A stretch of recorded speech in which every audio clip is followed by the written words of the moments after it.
Major news to start this week. Russia in default of its debt for the first time in over a century.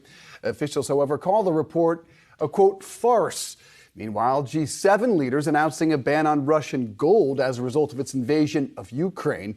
With some perspective on all this, we're joined by Gerard DiPippo, Senior Fellow of Economics at CSIS. Gerard, nice to see you. How significant are these reports of a default, and how indicative is that of the state of the Russian economy? The default on the Russian sovereign bond was widely expected. They essentially ran out of the 30-day grace period.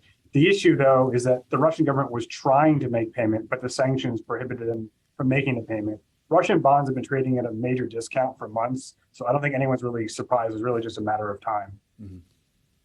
So then, speaking of sanctions, then, in terms of the biggest achievements and some of the surprises that have really emerged as we look back at the impact of sanctions, what stands out to you?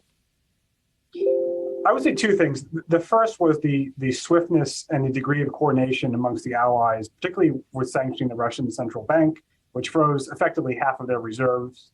The second thing, which is more of a slow burn, is the effect of the export controls. They don't get quite as much attention as the discussion about stopping Russian energy exports, reducing the revenues from it. But I think the export controls are where we're seeing some tangible effects on the production of Russian goods and even military equipment.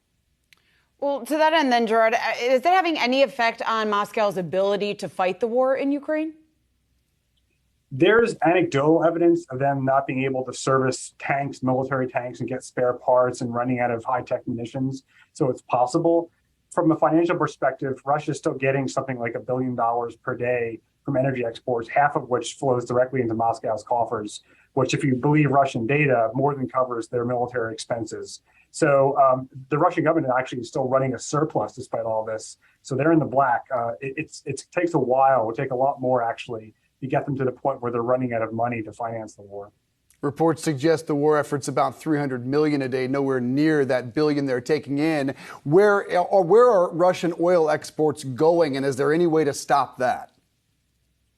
So most of the Russian oil exports that have been rerouted have been going to India or China. But of course, Europe had been a major purchaser of that. The EU already agreed as part of their 6th sanctions package, they would stop importing seaborne Russian oil by the end of this year. But now the big question of what is apparently being debated at the G7 is whether the G7 can impose some type of price cap. So the idea is that some of the Western countries would still be buying Russian oil, but they would only be offering to basically buy it at cost, which would then reduce the amount of revenue that Russia earns from those exports. George, do you have a sense of where we are in terms of exports versus pre-pandemic? Are they at the same levels or even higher? The Russian energy exports seem to be fairly steady. They dropped a bit in April, then they recovered. So far, we haven't seen much impact on overall volumes. But I think over time, particularly with foreign companies and foreign technology leaving, it's going to drain their ability to keep exporting. And in the long run, Russian prospects, particularly if they remain under sanctions, are not very good. And as you mentioned there, China and India buying Russian energy. You also have the African continent with grain shortages impacting the food supply, now also calling for sanctions to be lifted. How much does this offset this pressure that's coming from China, from India, from the African continent? What does that do in terms of the sanctions conversation and the pressure being put there? It's twofold. I think first, it contributes to inflation, which is the U.S. administration's top priority right now.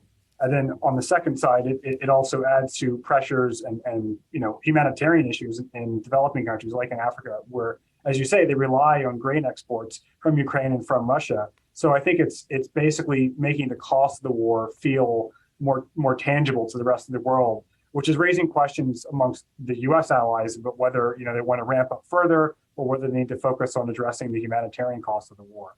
Troy, going back to what you're saying about the price caps on oil exports, how do you expect Russia to respond? And then I guess to that end, will there still be an incentive to supply oil here to some of those countries that are still buying, China, India, like you were just saying? So the math on how this would work is not clear to me, and I haven't seen anyone from the government produce a report explaining it. Basically, as long as India and China and other countries cannot make up for the demand that essentially the G7 would, then the G7 has some buying power, and then in theory they can compel Russia to take a lower price. One risk, though, is that Russia could say, look, if you're only paying us the cost of oil production, we're just going to stop exporting to you, and then you'll watch the price of oil surge, and then the alliance will have a difficult inflation problem on their hands. So I think there is a risk of retaliation from the Russians. Mm-hmm. And aside from the sanctions, we're looking at about 1,000 companies from the West have stopped doing business in Russia or pulled out altogether. What's been the hit to their GDP? And do you have a sense of how many of those companies, and this may just be an opinion, will return after a war effort?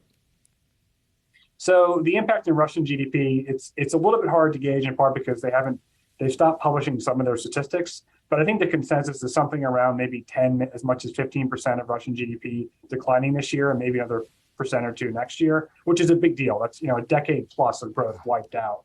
In terms of those companies that left, a lot of it is just self-sanctioning. They're not required to leave, but they just decided to for reputational reasons. I think whether they come back depends on what happens with the war. If there is a settlement that Ukraine can live with and sanctions lifted, maybe some will come back. If this drags on and Russia's reputation is just further dragged through the mud, I think it's going to be a hard sell for a lot of those companies to come back.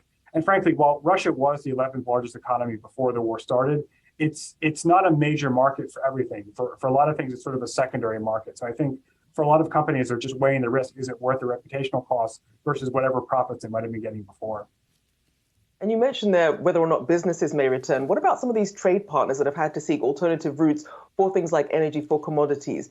Is that something that's going to return, or is this perhaps a fracturing that may last?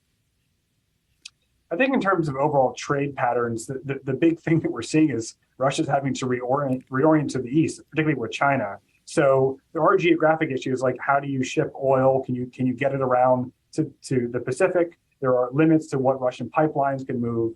Most of the Russian economy is basically in the west by Europe, right? So the east is not as settled. But in general, they're trying to reorient their trade with China, and they're trying to basically find second best inputs for a lot of the things that are currently facing export controls so that they can keep their manufacturing sector and defense sector continuing to go. Gerard DiPippo, thanks so much for joining us today.